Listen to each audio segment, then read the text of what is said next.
A lot of what I will be talking about today will echo some of the themes that Dr. Thackeray mentioned in his presentation, but I'll do that in the context of 4 case reports that are related to Sentinel injuries and suspected child abuse evaluation workups.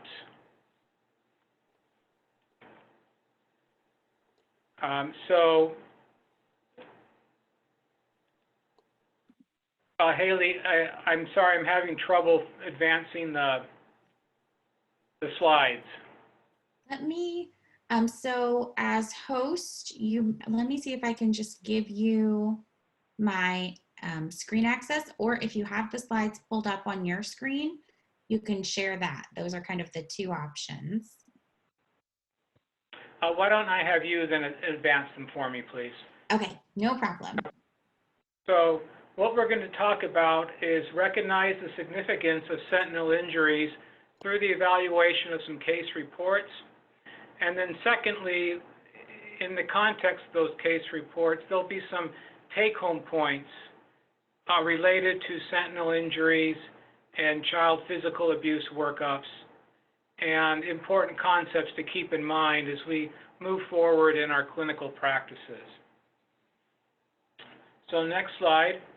The first case, a 2-week-old male, a former 32-week preemie, he presented to the emergency department with a 2-week history of emesis that occurred about 3 or 4 times a week.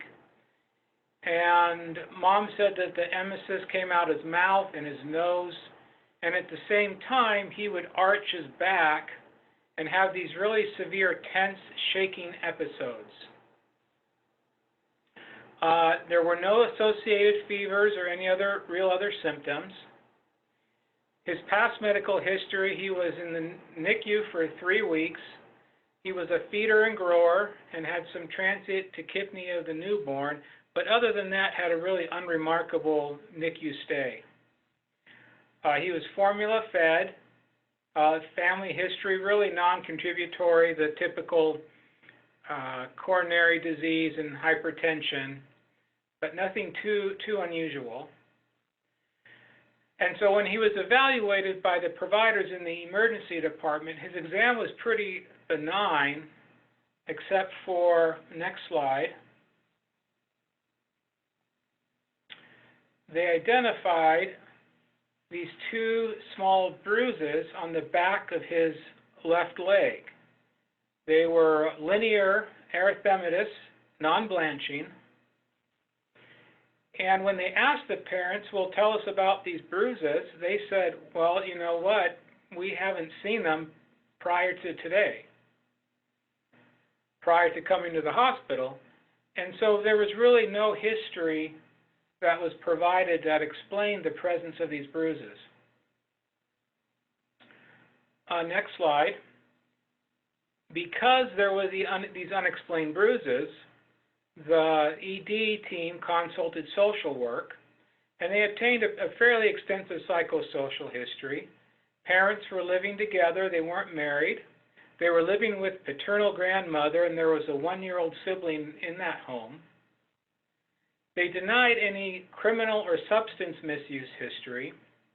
Mom reported that she wasn't experiencing any postpartum or baby blues, and denied other mental health problems, but as the social worker went back into the electronic medical record, she discovered that while the baby was in the NICU, mom was diagnosed but was not being treated for bipolar disease. They denied domestic violence, but they did admit that there were some pretty loud verbal altercations that occurred in the home. Mom mentioned that there was some previous CPS involvement. Her other son was removed from the home. She mentioned something about parenting classes, but really didn't give a lot of context or details to the CPS past involvement. When the ED social worker introduced herself, mom immediately said, well, I'm a good mom and I never hit my kids. And it was noted in the emergency department that during their course of stay, that they both appeared responsive and attentive. Initially, everyone felt good. They seemed like nice parents despite some of the challenges that they had previously identified. So next slide. So in the ED, they did an abdominal X-ray and pyloric ultrasound, and both were negative. Then they did a head CT due to seizure concerns based on some of the clinical symptoms that Mom described, and as it wrote in the chart, to rule out NAT, or non-accidental trauma. So the symptoms and the bruising, it did create a concern in the ED staff's mind, oh, we need to take a look at this a little further. They also got a left hip fib X-ray, and that was negative. So they took all this information, and social work contacted CPS.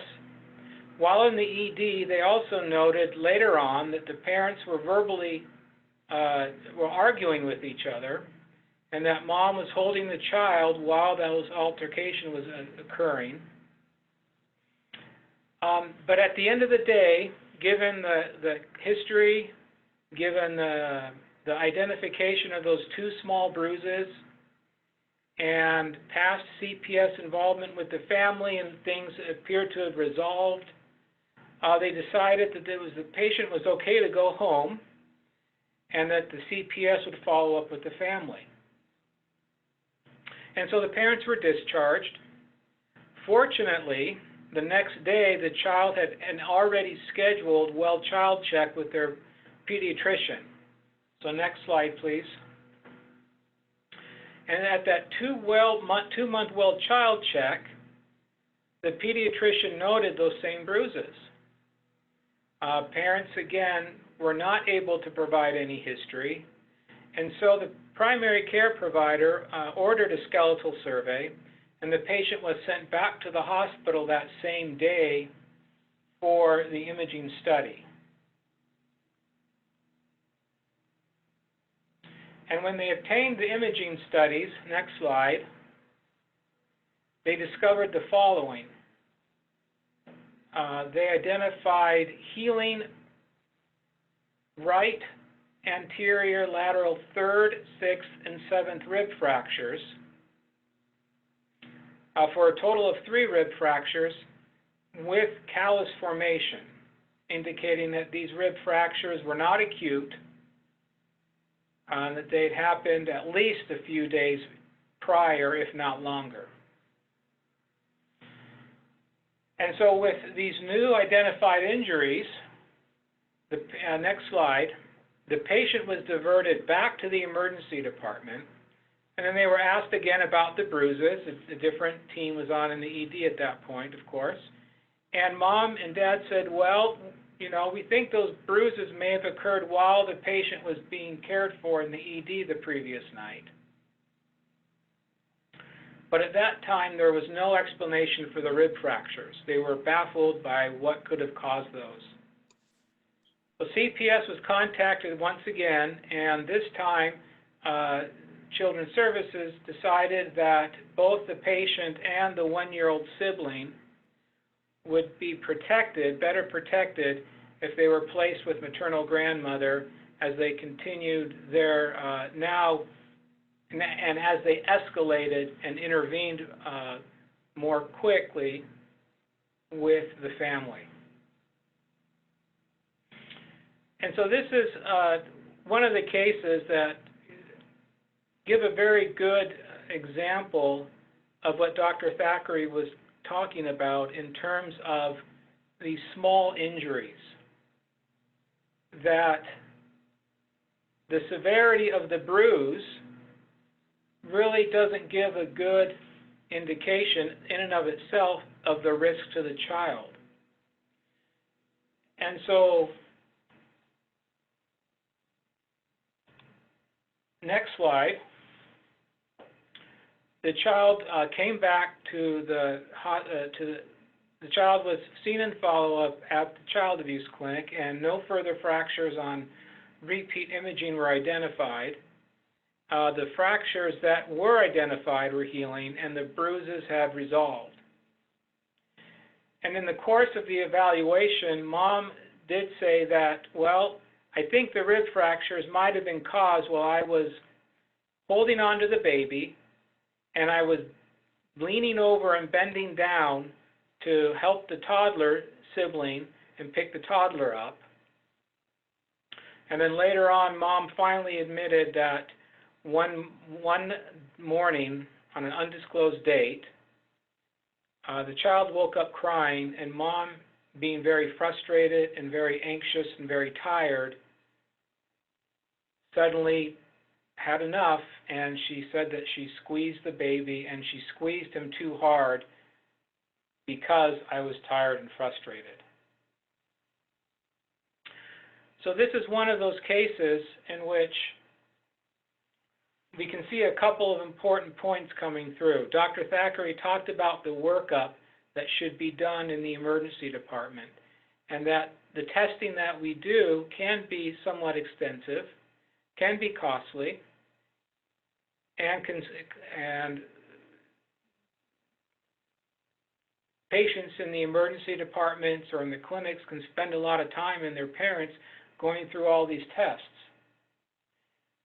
But as we see here, doing the complete workup, doing all the skeletal survey, doing the testing, will identify injuries that otherwise would be missed. The second point is that targeted imaging studies based on a history or on just cutaneous findings, the location of a bruise or the location of an abrasion, a frenulum tear, targeted imaging studies in these youngest patients isn't sufficient to identify these injuries. And then finally, Children's Services involvement is sometimes based on severity of injury and the number of injuries. And in this instance, where it was 2 small linear bruises to the back of the leg, resulted in a response with Children's Services, it was the discovery of the additional rib fractures that really lit a fire underneath them to help them understand what the true risk was. And so the complete workup is very important, 1, for identification of the injuries, 2, to help identify risk, and then 3, to help our CPS colleagues understand the severity of some of these abuse cases.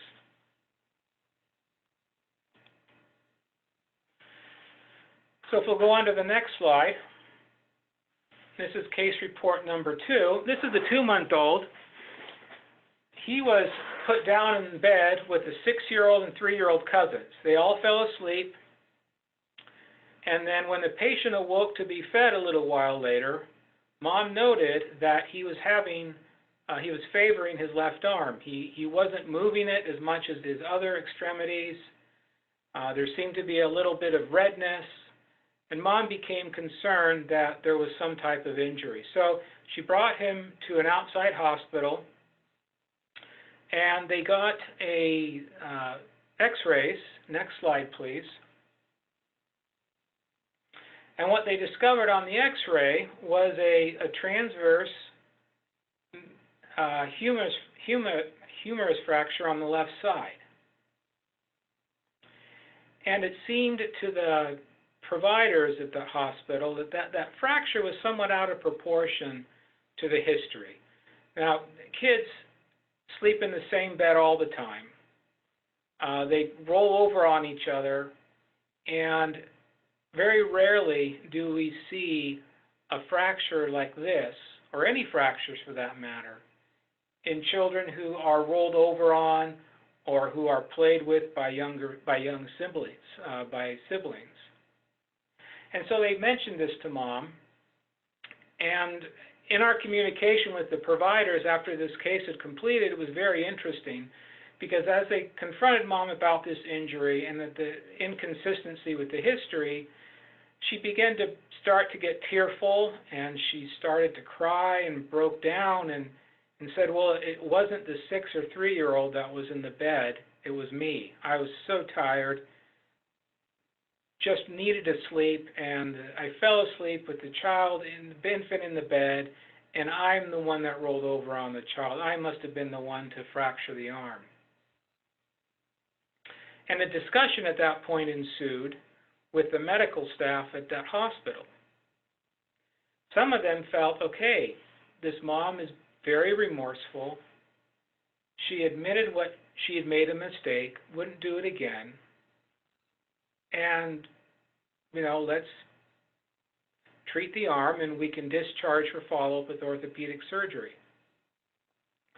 Well, some others on the staff were not as convinced, and a discussion ensued, and ultimately, and fortunately, the additional imaging studies were done. This was one of the hospitals that was part of the Train Collaborative, one of our adult hospitals in the area. And so they ended up getting the skeletal survey.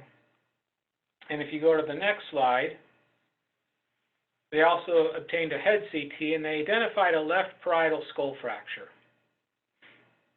And there was no history at that point that mom could explain why this child had a left parietal skull fracture. And then the skeletal survey, next slide,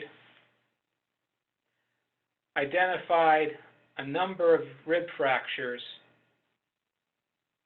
that raised quite a bit of concern. There were right posterior rib fractures. There were multiple left posterior rib fractures. There were anterior rib fractures. There were anterior lateral rib fractures. These were bilateral. And on close examination with radiology, it became apparent that they were in various stages of healing. So what really started out as a 2-month-old with a humerus fracture, that there was belief by some of the medical staff that, oh, this mom was sad, this mom was remorseful, she would never intentionally harm the child, look at how she's doting on the child now, how could she ever do something at home, or how could anyone be at home that may have done something to this child? By following the standard of care, by following the workup, that one fracture became 22 other fractures, and the true risk to the child was identified, and CPS was contacted. So really the take-home point in this one, Dr. Thackeray mentioned as bias in when we evaluate children. It's very difficult in an exam room during a relatively brief visit to gauge the behavior of a caregiver and determine what their behaviors are like when they're at home or over a long period of time, or when they're overwhelmed, or when they're stressed, or when the baby's crying and there isn't much support. When I have residents that rotate with us here at the care center and we're seeing an inpatient consult, and I inevitably ask them, so what do you think about this case? Are you concerned for abuse? And if they're not concerned for abuse, quite frequently the residents will say, well, this type of injury is common in accidents. And then they almost inevitably say, and the parent just seemed to be a really good parent. They were appropriate, they bonded, or they seemed to attach well with the child when I was talking with them. They seemed very nice, or they seemed very polite. It turns out, though, that our gut feeling is not a good barometer of abuse risk. And seeing the patients in the family in one brief moment doesn't provide us with a good gut sense of direction as to could someone have hurt this child or not. Dr. Thackeray was showing a number of really beautiful photos from Instagram, and my dad was an amateur photographer, and I can remember he had to take 10, 11, 12 pictures before he got the one picture that was just right. And that became particularly difficult for us when it was time to have family pictures. because all of us kids would groan in pain and anxiety any time we had to sit for family pictures because it took 10 or 12. Seeing a family in an exam room is like that one Instagram photo that people post. You're getting one snapshot of their environment, of their behaviors. But what you don't see are the 10, 11, or 12 other pictures in their life that are ongoing, but that we don't get to see. And so another way of putting this, our gut feeling isn't a good sense. And for all you Marvel fans out there, our spidey senses are neither specific nor sensitive as it relates to risk of abuse.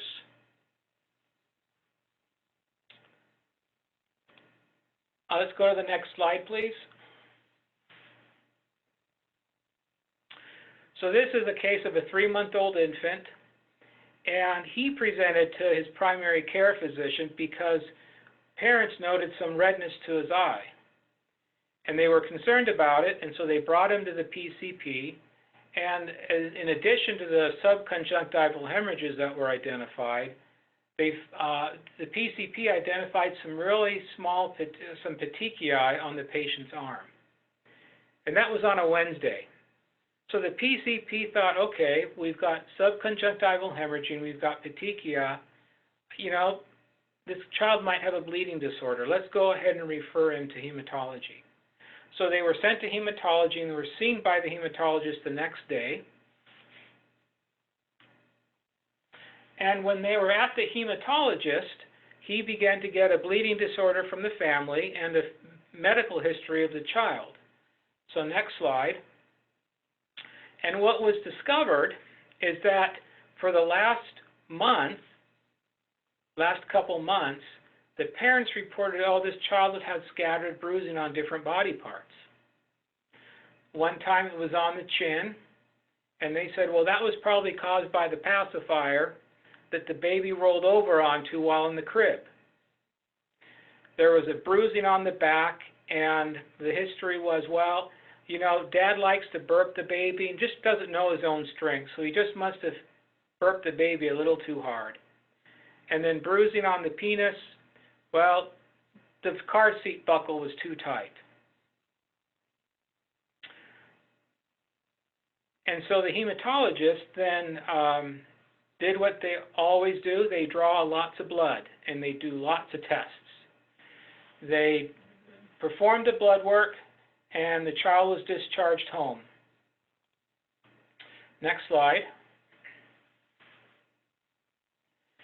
So the following Tuesday, the hematologist had them come back and explained to them that all the testing was essentially negative, that there was no hemophilia, there was no von Willebrand's antigen disease, all the levels, all the factor levels were appropriate. There was really nothing there from a laboratory standpoint that raised any concern for an underlying bleeding disorder.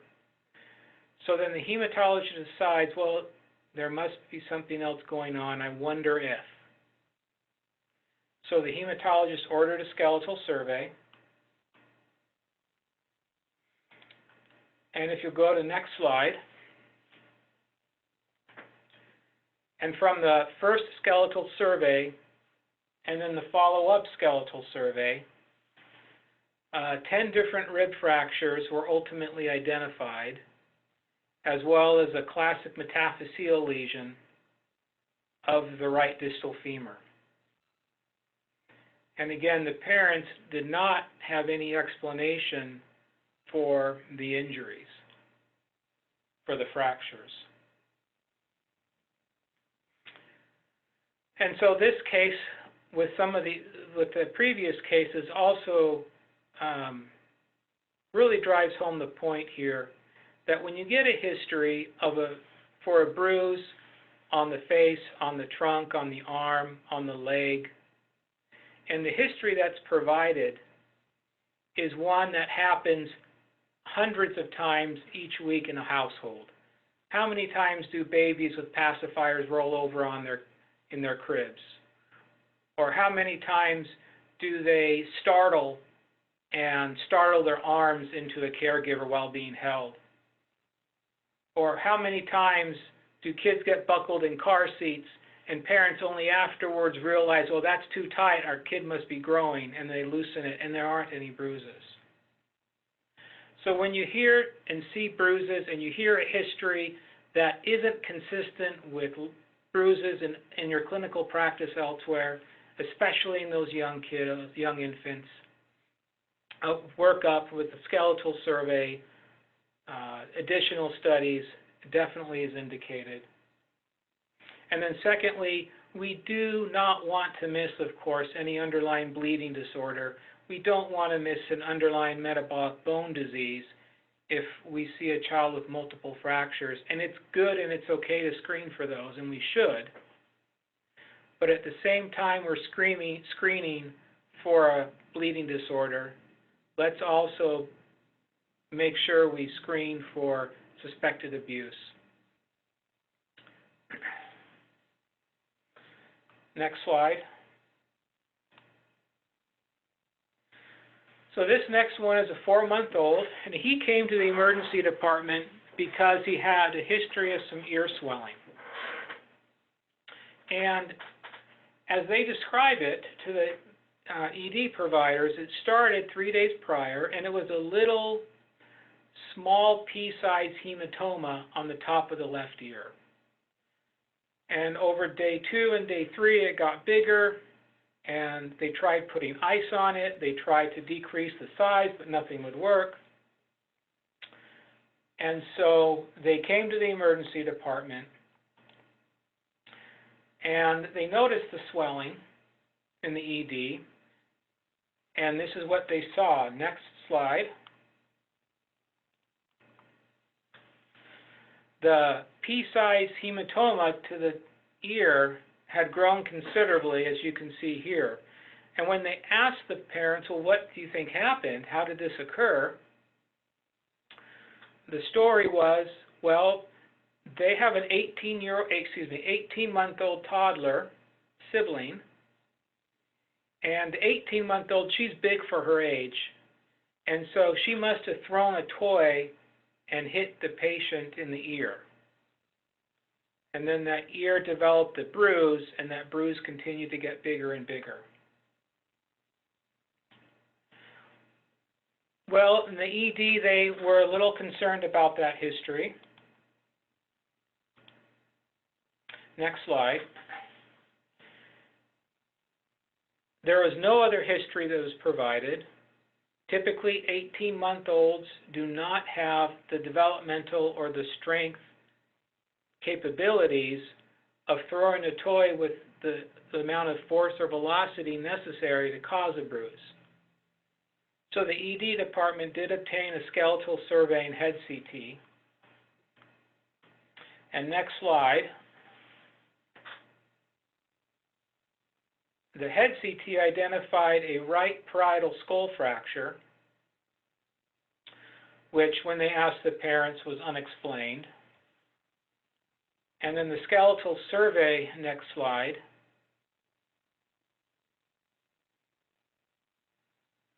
identified a total of 8 different rib fractures, bilateral on the left, on the right.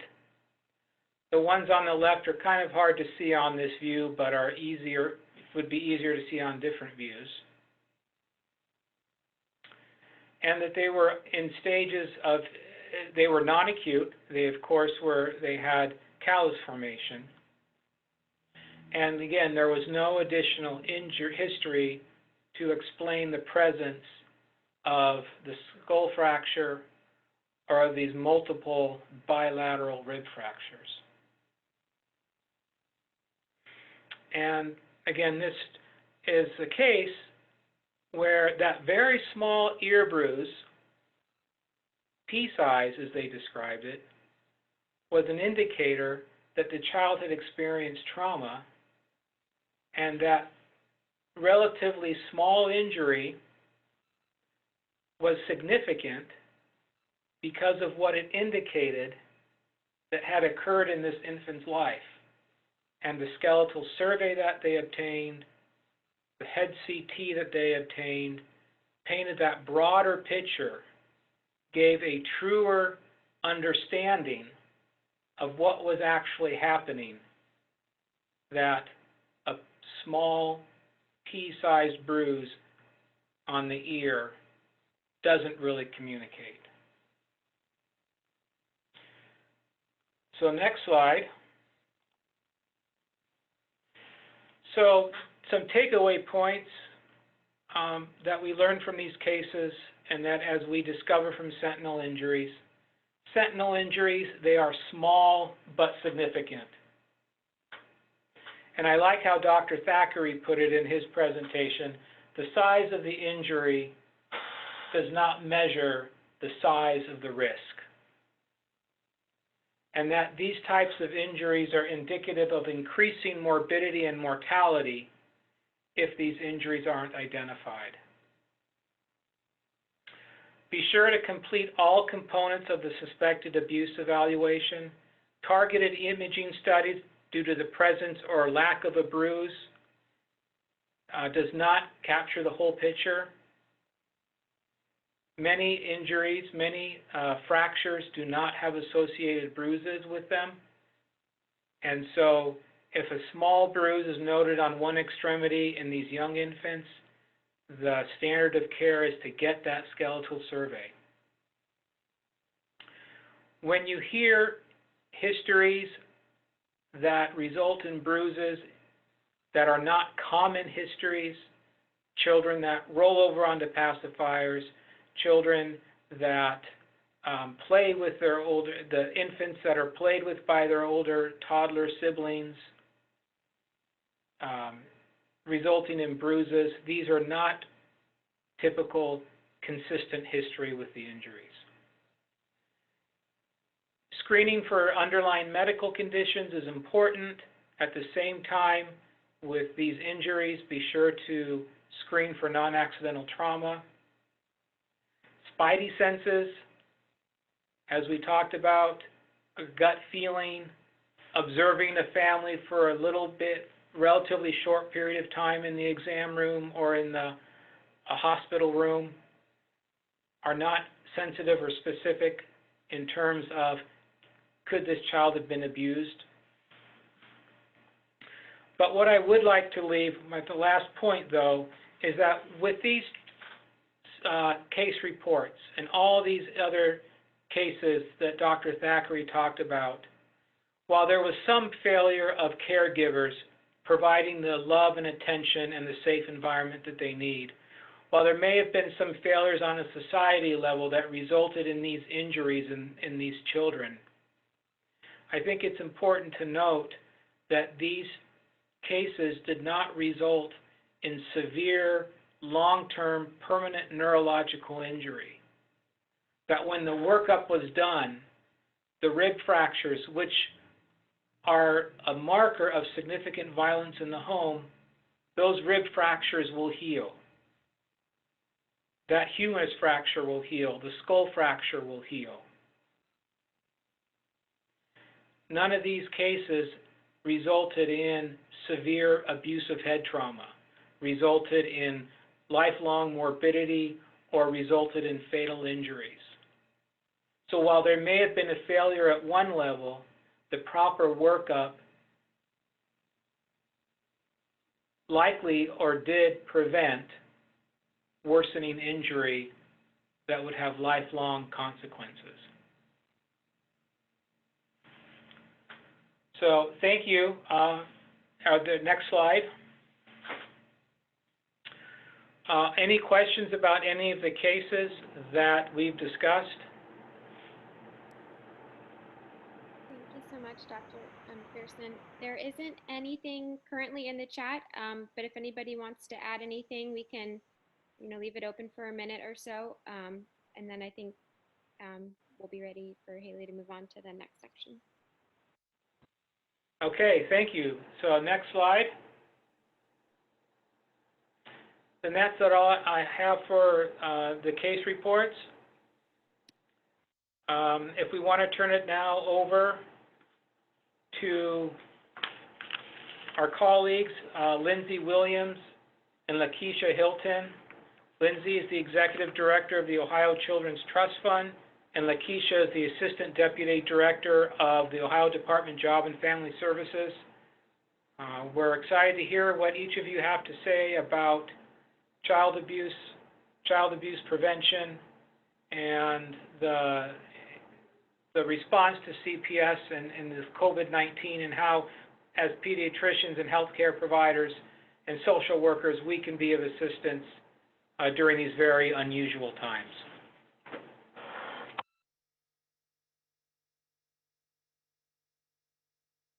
So this is Haley. Lindsay, I am just going to go ahead and promote you to be the host if you are ready and have your slides ready.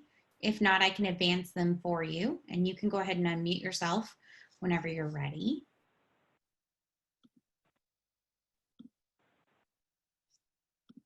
Hello, everyone. Can you hear me okay? Yes, you are coming through loud and clear. So if you share your screen and pull your slides up, I'll let you know as soon as we see them. Okay, let me see. So I can hit where it says swap shared screen with video. I think that should work. I don't want to show video.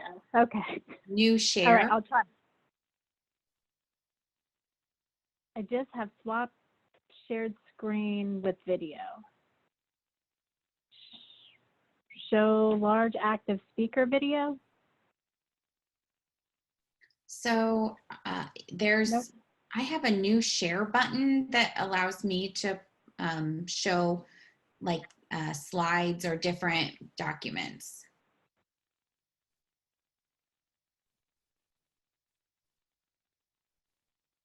I am not seeing it. Is it in view options? I have a toolbar that shows mute video, participants, and then the share.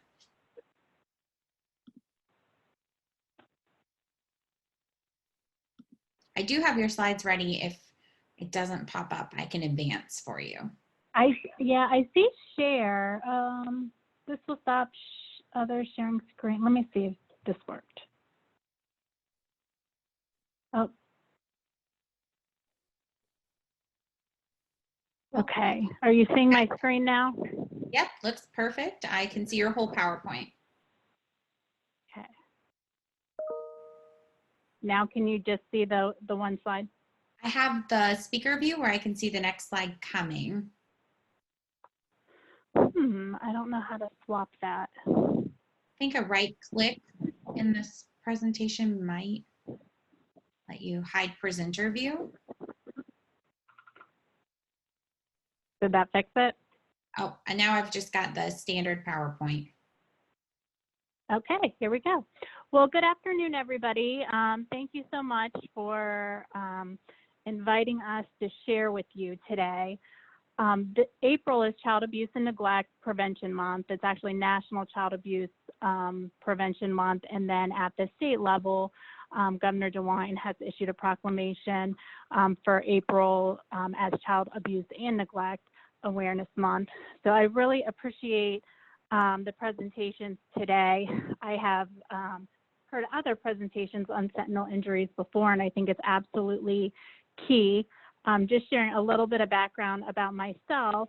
My educational background is in social work, and I've worked in the field of child welfare for over 15 years as a children's services caseworker and as a supervisor at a county agency before coming to work for the Office of Families and Children and then the Ohio Children's Trust Fund at the state level.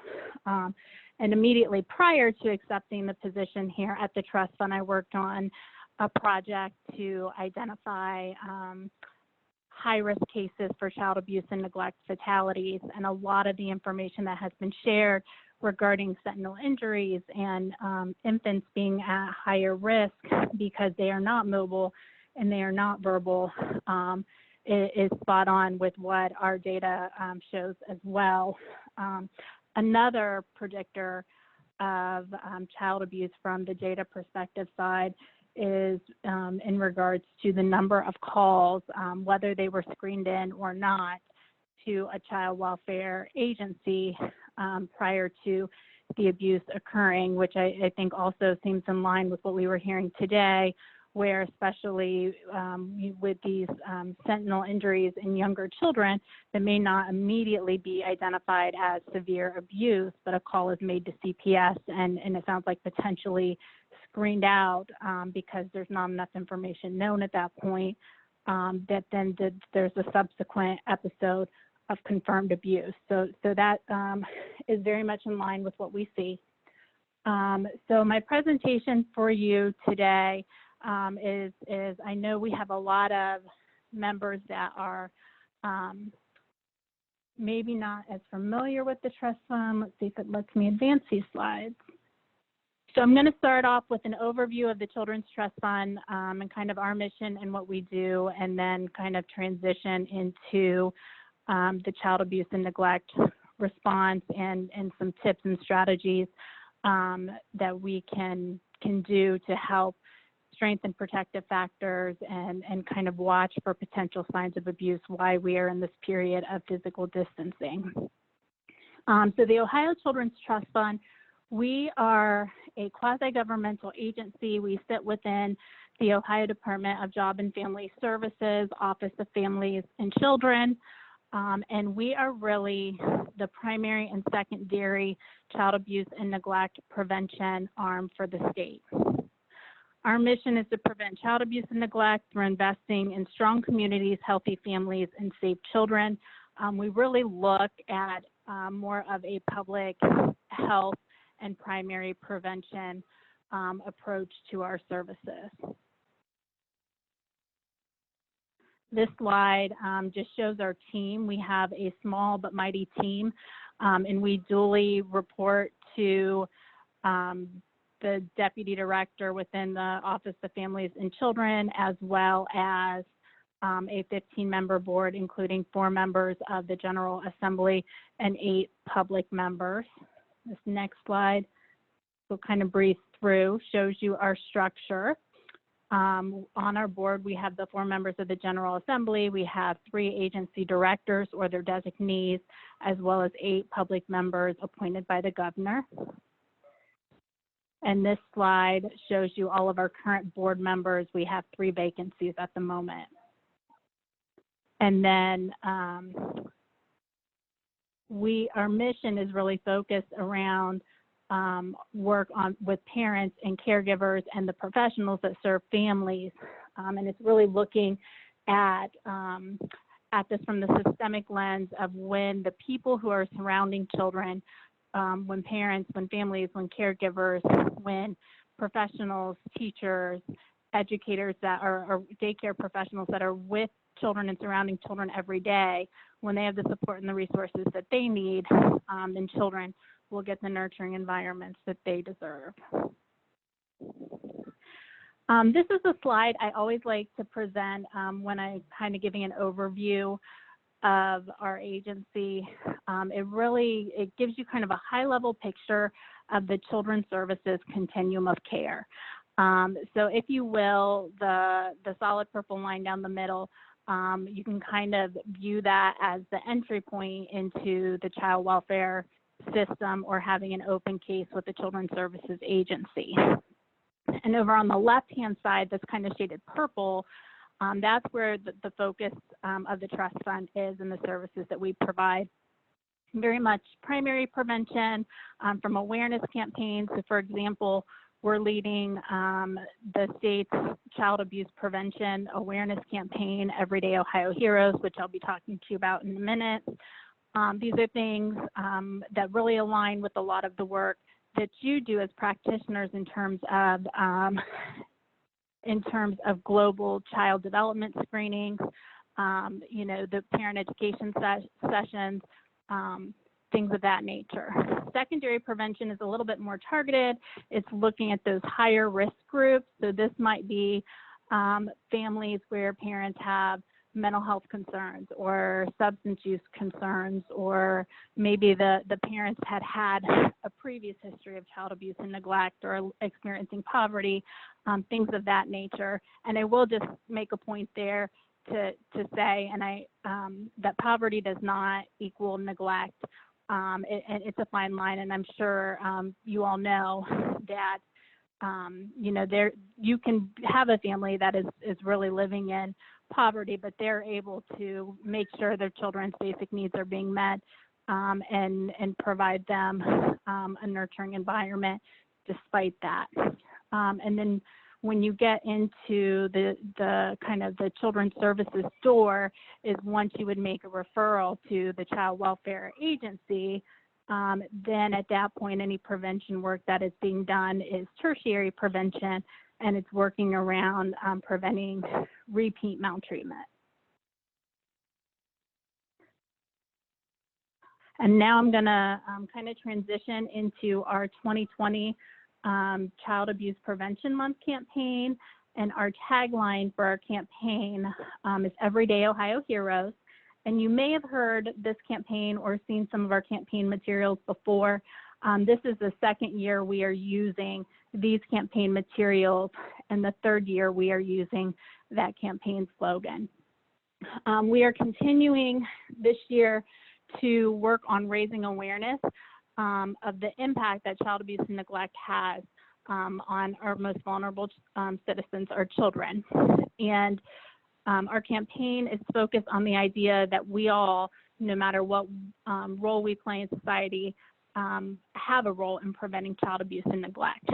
So the work that you do as a social worker, as a doctor, as a nurse, as a medical professional, definitely impacts identification and support to families and to children that may be experiencing child abuse or neglect. So through the campaign, the call to action encourages all adults to be a hero in the eyes of a child, one simple act of encouragement at a time. And I'm sure many of you are familiar with the Adverse Childhood Experiences Study, ACEs, which are traumatic events that occur in childhood years.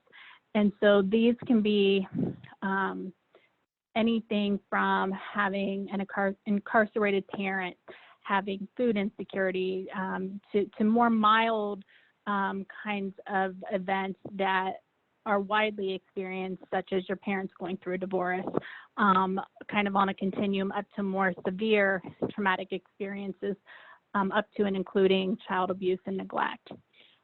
What is maybe a little bit less familiar and less publicized at this point is research around positive childhood experiences, which are advantageous childhood experiences that research is exploring and finding that they may help to mitigate the negative impacts of adverse childhood experiences on children. So positive childhood experiences, probably the key one that you hear about the most is having one trusted adult supporter. And that may be a teacher, a neighbor, a friend's parent, but that one person that supports you, that's there for you, that you can talk to, that you know you can go to when things get tough. Another positive childhood experience that rings right up there that we hear about a lot is being part of a team. So maybe playing sports or being part of an after-school club or an activity, but feeling accepted by your peers. And so that's kind of some theory that our campaign was built around, is really that notion that anyone can be a hero in the eyes of a child by being that trusted adult supporter, that person that you can go to that can make a difference in your life. Something that we are really trying to focus in on as a small adjustment to our campaign this year in light of the COVID-19 pandemic is this notion of protective factors and how we can build protective factors in families. And so protective factors are conditions or attributes of individuals, families, communities that can reduce and eliminate the risk for abuse and neglect. It helps to promote healthy development and well-being for children and families. And so, you don't need research to tell you that when families are under a considerable amounts of stress, it can definitely impact a parent's or family's ability to effectively care for a child. By providing strategies for families to be able to strengthen their protective factors, which are listed below there, we can then offer families resources that they need to persevere through challenging times. So that's something we're really trying to focus on this April, is that by working with parents to build that resiliency in times of stress, by maintaining social connections despite physical distancing, by working on knowledge of parenting and child development, and creating activities that are social and emotional, that promote social and emotional competence in children and are developmentally age appropriate during this time are key. Access to those concrete supports in times of need. So, knowing where to go, if you need food supports, if you need supports with clothing, shelter, all of those kind of things, as families are potentially experiencing some unexpected financial strain as a result from the pandemic.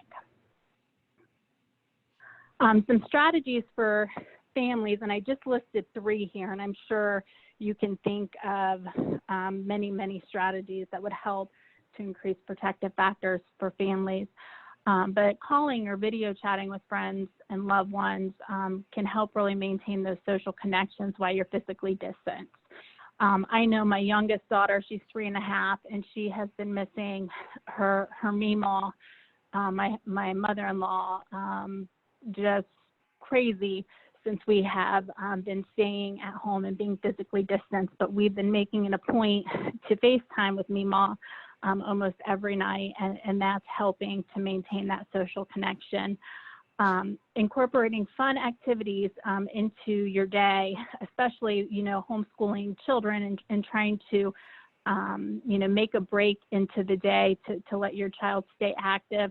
It can also reduce parental stress and resiliency. So anything from yoga, painting, dancing, any sort of cooperative and play with the child. I know I see a lot of parents on Facebook that have gotten sidewalk chalk, and their kids will go outside and do art on sidewalk chalk.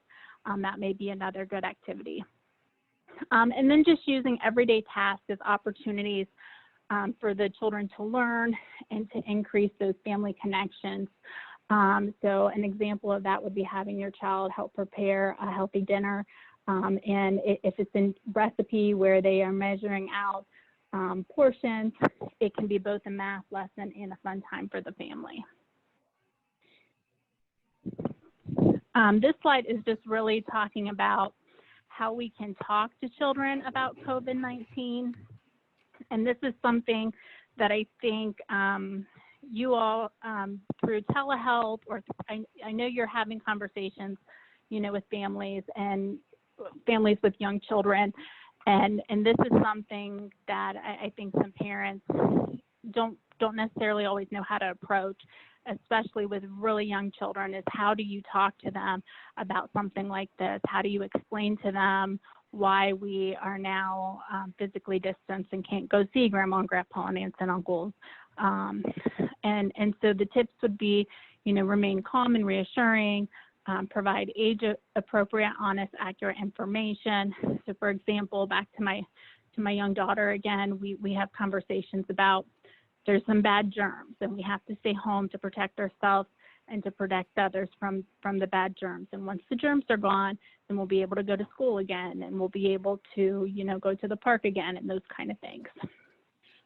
And then just allowing children the opportunity to ask questions, and also the importance, which, I think it's important to remind parents that they're modeling and they're teaching their children how to practice good hygiene to reduce the spread of germs. So hand washing, using hand sanitizer, those kind of things.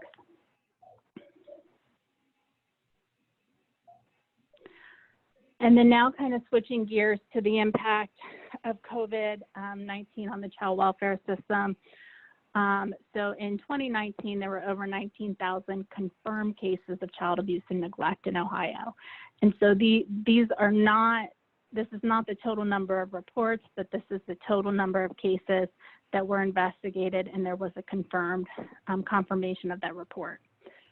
And so in March, if you look at the month of March in terms of referrals to children's services, the number of referrals dropped significantly between the first and the second half of March, which seems to correlate with the issuance of the school closures due to the COVID-19 pandemic. And so I know Lakeisha's on the line, and we'll have some time to have some conversation with her here in a few minutes. But I think, this is really important to know. One reason in general that we look at younger children and children that are not of school age yet, especially infants, being at higher risk for abuse and neglect is because there's not those public eyes on them. They typically, especially if they're not in daycare or a Head Start program or something like that, because then once they get into a school setting, there's at least somebody who has eyes on them and is kind of watching their behaviors and seeing how things are going. And now that we are all home social distancing, that's not in place for any of our kids. So I think that's important, especially if you are providing telehealth, telemedicine. I know a lot of our providers at the Trust Fund have moved to a virtual format for providing parent education, and this is something we've been talking with them about. But really, as you're providing those virtual services, you are the eye into the home, you are the lens, you are that social connection that can kind of assess and see if there are any concerns that may need to have a closer look. And so this goes into tips for you, for other service providers out there that may be having those virtual contacts with families. I think it's important, even for families, that maybe they don't have child abuse or neglect going on in their families, and maybe they're far from it. Stress levels are high right now for families and parents trying to work from home, homeschool their children. Daycares are closed except for those essential professionals. And maybe if you do live with somebody who is an essential professional, then you have that heightened level of anxiety because that person's going out and being around other people and then coming back into the home. So there's all different levels of stress. And I think it's important that we acknowledge that and, ask kind of some questions to see how families are coping. Offer tips and strategies for how to cope with stress, provide linkages to those additional resources, and if you are talking to a parent that is experiencing high levels of stress and frustration with their children, offer some non-physical disciplinary strategies if you feel comfortable doing so, and if the parent is open to that. I think the next bullet is kind of what we've been talking about this entire afternoon, is being mindful of any suspicious injuries, unusual body language, or inappropriate or negative parent-child interactions. And obviously with suspicious injuries, those would be injuries that are in unusual places or injuries that you would not expect that child to have sustained based on their age and developmental level and mobility. And then as always, if you do suspect child abuse or neglect, report it to your local public children's services agency. I know sometimes I talk to folks that are in a position of being a mandated reporter and, they question, well, what if it's not abuse or neglect? How do I know if I should call or not? And I always tell them, it's not up to you, and it's not, expected of you to make that determination whether or not that is abuse or neglect. So if you have any concerns, go ahead and make the call, and then you'll talk to somebody on the other end, that is a child welfare professional that is skilled in making those assessments and determinations. And then you're making sure that you're covered. And as we've seen today, there's lots of times where something may look minor and you're not sure if it rises to the level, but then as the story unfolds, there's something there. And so also on this slide, if you aren't sure what county the family resides in, or if you aren't sure of the phone number to the county agency, there is a statewide hotline number that will direct you to the appropriate county agency to make that referral. And before I kind of jump into the sneak peek, not really a sneak peek because we're in April now, of our social media ads regarding Everyday Ohio Heroes and that campaign, I'll kind of pause there for questions. I know that's kind of a heavy discussion, and take some questions and then see if Lakeisha has anything she would like to add at this point.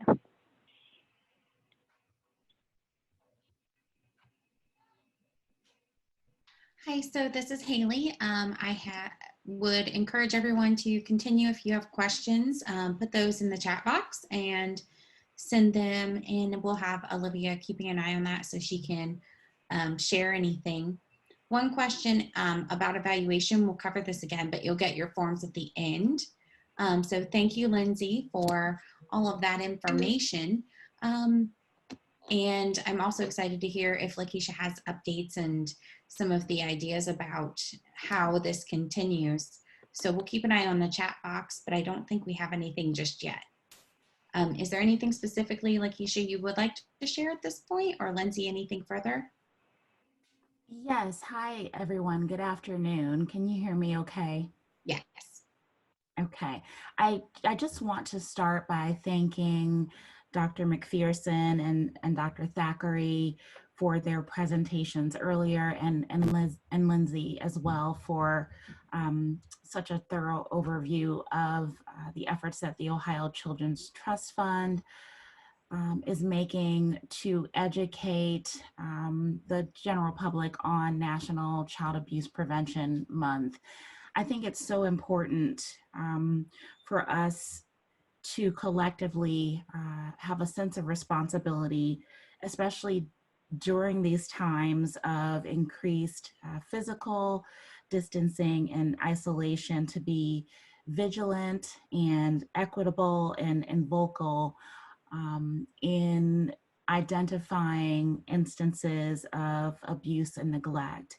And we can't forget also that this applies. I think I was the one who asked the question earlier about our infants and our nonverbal children, but we can't forget about our young adults and also our elderly. I know that this is the American Academy of Pediatrics, but I know that we all know of family members or friends or acquaintances who fall into those different groups. So we have to be vigilant and outspoken when we see these signs.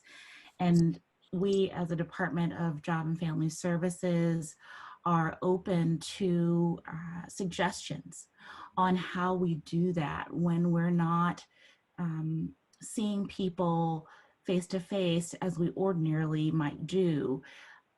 We are working with our state agency partners, especially with the Department of Education, to educate our teachers on how to do that. We know that teachers are one of the few who are having, class online. They're video chatting. There are many of us who are teleworking, but they are a line of defense in prevention, in identifying children who might need our help during this time. So as a department, we've also been working with our public children's services agencies, as well as our private agencies and our courts, to put out guidance on how we as practitioners can respond during this pandemic. And the main source of information on what the Ohio Department of Job and Family Services is doing during this time. I would encourage everyone, if you haven't done this already, go to jfs.ohio.gov, and we have a button. It's COVID-19 info for local agencies. There is where we are, that space on our webpage is serving as a repository for information regarding our response. And if you click that and go there, you'll also see where we are gathering questions and answers for all of our agencies. And it's specific to program area, so it is divided by subject matter, which is helpful if you're looking for something specific. But it is very helpful to also see on that page where we've gathered memos from our federal entity, the Department of Health and Human Services, and the Administration for Children and Families, that gives guidance from the federal level. And then the question and answers are also there, as well as memos that we've issued as a department. And then on our page that's specific to protective services, we also have some children's services specific resources for agencies to be able to find information at their fingertips. I also want to take a moment to address some of the things that we've done from a programmatic standpoint for our foster caregivers and adoptive caregivers. And again, I'll reference our Bridges population, which are our young adults who have aged out of foster care and who are voluntarily participating in this program to help provide them with services and supports as they have aged out of care. So we've extended some licensing spans for our foster and adoptive homes. We've also relaxed some of the eligibility guidance so that our participants aren't unwittingly terminated from the program because they may have lost employment. And as you know, many of our young adults are working in maybe retail or excuse me, fast food, or especially this time of year where we ordinarily would have internship and other opportunities for this population to get valuable work experience. Those places of employment are now closed and aren't offering many of those opportunities. So that's definitely something that we've done to be able to not make it as difficult for them. But again, we just want to encourage all of you to remember the power of community in response, and where we might not have the opportunity to see each other face to face. We may not be able to operate in the way that we have in the past. We want to encourage you all to be aware and again, be vigilant, and remember to stay connected with one another during these times. Thank you, everyone. And I'll turn it back over to Lindsay. Thanks, Lakeisha. I'm just going to run through some of our campaign ads for April Child Abuse and Neglect Prevention Month, and then that wraps up my presentation, and then we can kind of have any additional discussion or answer any questions that may be coming in. These are ads that you'll see in social media. We are also working to hopefully be running some radio spots and PSAs on television. If you'll notice, we have several of our graphics that we've adjusted slightly this year to add the "Not All Heroes Wear Capes" tagline.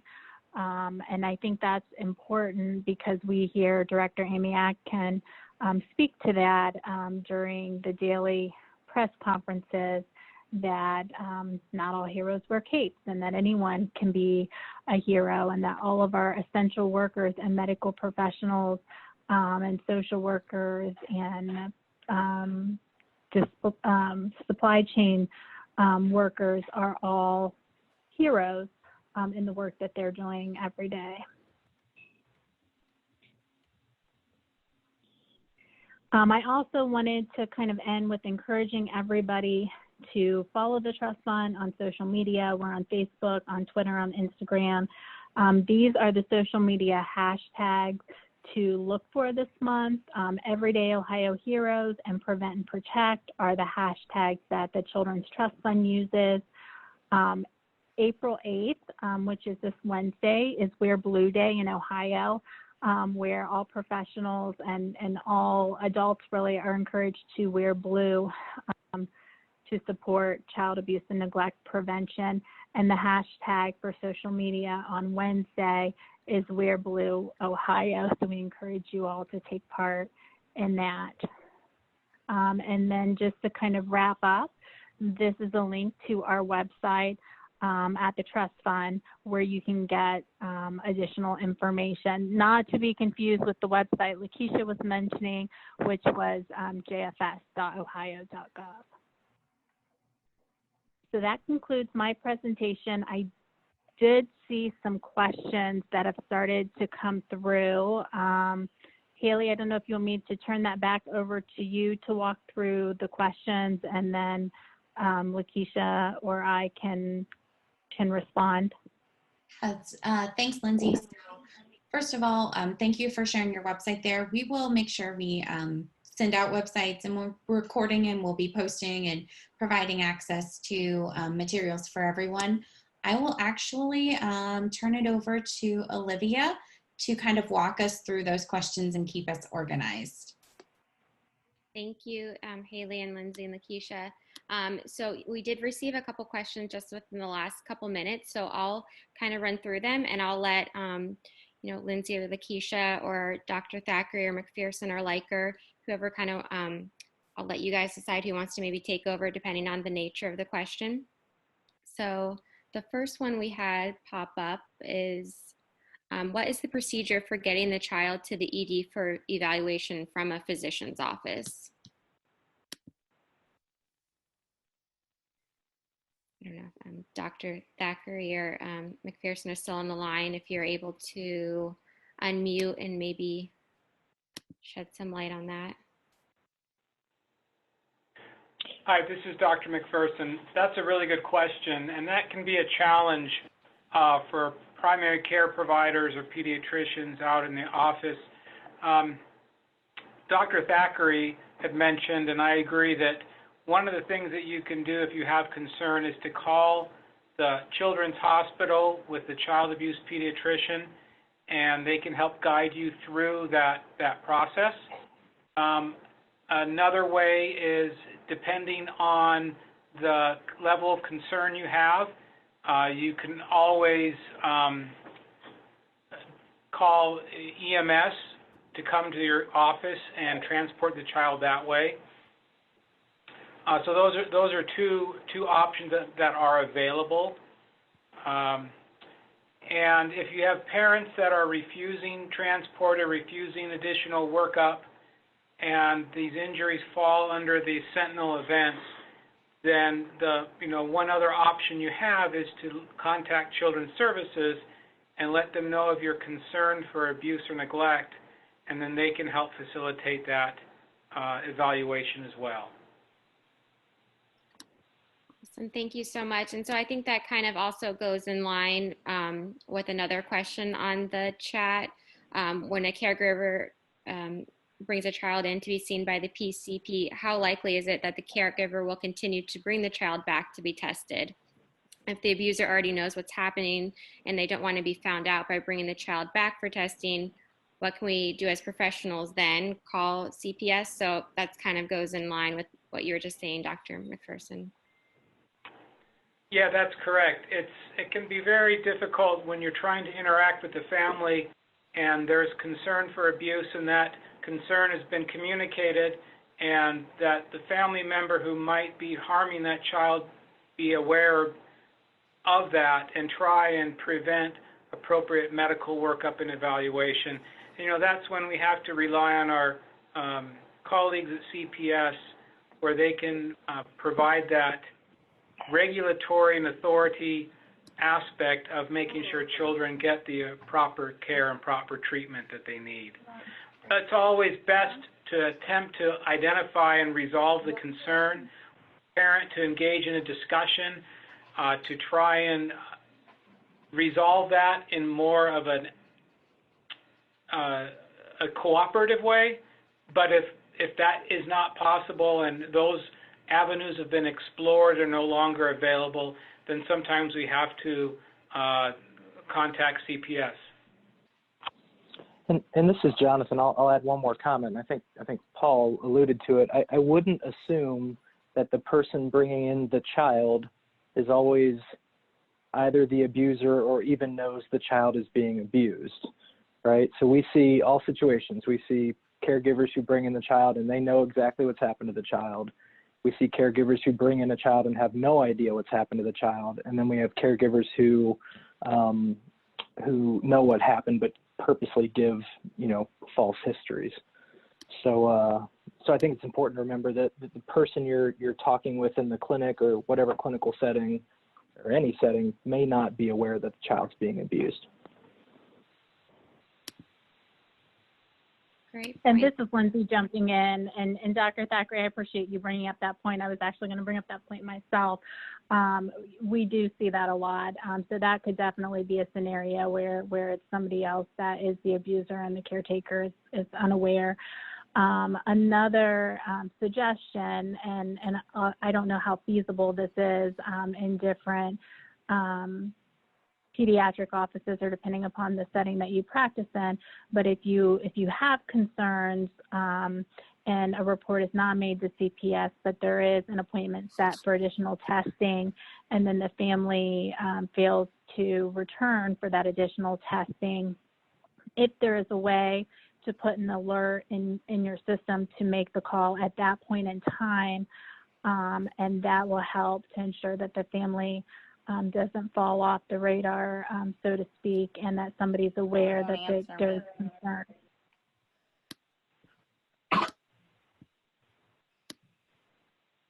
Great. Thank you all so much for that. We'll go ahead and move on to our next question. If you make a report to Children's Services, can you document this in the medical record, or should it be documented outside of the medical record?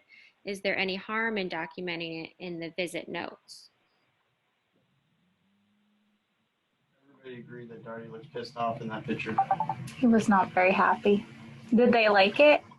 It is cute. Hey, this is Jonathan. I just want to remind everybody on the call to please put yourselves on mute. We can hear a little bit of background conversation. To answer the question, here, bear with me. Sorry.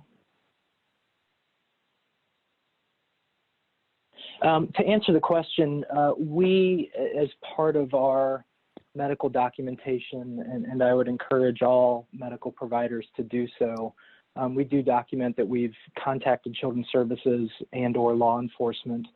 I think there was another question on there about who exactly is a mandated reporter.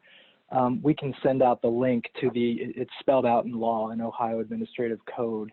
So we can send out the link, but it is a very broad, multidisciplinary group of professionals who are considered legally mandated reporters. And you, by law, either make that report to Children's Services and or a law enforcement agency. And if you make it to law enforcement, then they, in turn, will report it to Children's Services. And that report gets made to either of those individuals, either in the county where the child lives or the county where the abuse has occurred. So that answers that question. But if you are making a report to Children's Services, I absolutely would document it in the medical record. who the report was made to, what the response is. There are incredibly rare exceptions to that related to a very specific form of abuse called medical child abuse or Munchausen syndrome by proxy, where we tend to document a little less in the medical record. But if you're seeing a child for physical abuse, for sexual abuse, it is perfectly appropriate, and I would, for your own sort of medical legal protection, make sure that you document that you have reported that to the proper authorities. And this is Lindsay Thank jumping you. in. Oh, sorry. I was just going to add that when children's services agencies receive a referral from a mandated reporter and the individual making the report identifies themselves as a mandated reporter at that time, they will receive a follow-up letter determining what had happened with that report, whether it was screened in, screened out, if there were if legal involvement was a result of that, they would receive that information as well. Thank you, Lindsay. I just wanted to provide everyone with the phone number to report if they are mandated reporters or just to report child abuse and neglect. We do have a toll-free number. It's 855-642-4453, and it's 855-OHCHILD. And that's a number, but on our website, it also will provide information on who those mandated reporters are. It's in revised code section 2151.421.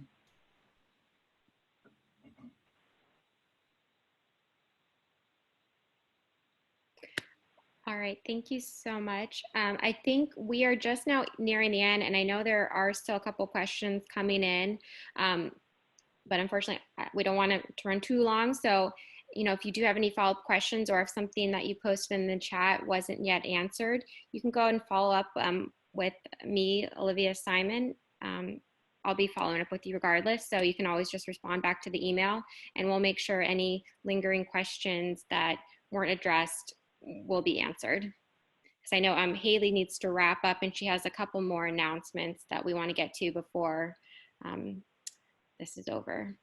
Yes, thanks, Olivia. So I've got this popped up where you can see Olivia's email address, and she will be sending you your CME claiming information. So you will have the ability to contact her. We will also take a look at the questions in the chat and try to get other answers if we haven't had a chance to address them yet. But I want to take a moment to thank our speakers and our guests and everyone who's joined today. Thank you for the discussion here at the end. That's always helpful, and I appreciate everyone joining. So thank you, Dr. Thackeray, Dr. McPherson, Lindsay from the Children's Trust Fund, and Lakeisha from JFS. We really appreciate your information. Wanted to go ahead and quickly highlight a webinar that is coming up. Lindsay mentioned Wednesday is Wear Blue Day. So this is a link that you can will receive in your follow-up email to potentially join for a webinar on child abuse and the current impacts related to COVID-19. So we've just touched on that today, but there'll be more dedicated time Wednesday. If you're interested, you'll get the link to join. And just a kind of a quick image of some of the partners. We're happy to have joined with others to share this information for the coming up webinar. The Ohio AAP resources I had up during some of the discussion. Again, we've got some materials on coronavirus specifically, and we also have materials on child abuse and neglect prevention, including some archived CME presentations, so they don't have credit currently on this topic, but more learning. And we do have other options for online CME that are currently available if anyone is interested. So you'll get access to these links as well as to slides and recordings sometime in the next week or so. And if you have questions, you'll be able to follow up with us. With that, I'm going to go ahead and close. We're just after 4 o'clock. So thanks everyone for spending your afternoon learning with us, and we look forward to following up with you soon. Thank you.